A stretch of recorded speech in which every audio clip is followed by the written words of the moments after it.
The only part that sucks about my setup right now is part of the lighting, because I use this really cheap, like, a third-party Temu made in China, except China has a typo because it's that cheap of a product. Desk lamp, and then, you know, my mic is good, and my phone camera is decent, but yeah, I have to use a pretty cruddy tripod, and the phone itself is pretty garbo, and I'm constantly running out of storage while I'm trying to record, so you guys don't even see this stuff half the time, but usually I'll run out. Oh, hold up, I'm shrieking out already. Let's go, baby. But I'll end up running out of storage mid-recording session, and then I'll have to close out of my camera app, hope that the video saved, which, you know, like, I haven't had a time where it hasn't saved before, but I'm getting scared that one time my storage is just gonna fail somehow and it's not gonna save the video, which would make me really upset. Like, sure, I'd still have the mic audio so you guys could at least hear me, but, you know, the face cam's like a huge part of these videos, just, you know, you guys being able to see my ugly mug.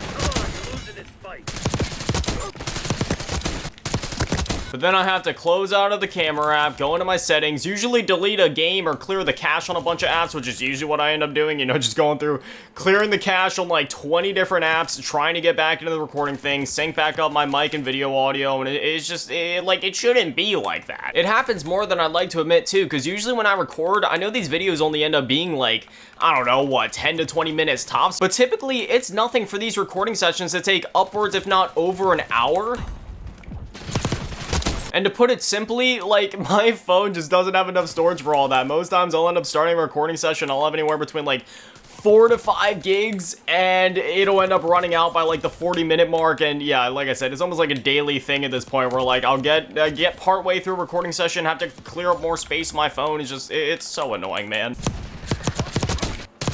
I will say, when it comes to Call of Duty, I do prefer the slightly larger, more traditional maps, like, you know, basically the other 4 maps in the beta, but there is something about these slaughterhouses that I do enjoy. You just go in, it's mindless fun, you shriek out, and if you die, oh well, you'll be getting another streak in 30 seconds. It's great for XP, it'll be great for camo grinding once the full game releases. And while, again, yes, I do vastly prefer the traditional style of maps, I mean, it's just great for some quick dopamine, you know what I mean? 42 and 11, a 3.82 KD. See, if I would have been playing just a bit more carefully, I bet I could have pulled off a 4 KD, but there was a couple of kills where I was being just a little stupid. Oh, look at that, I got best play.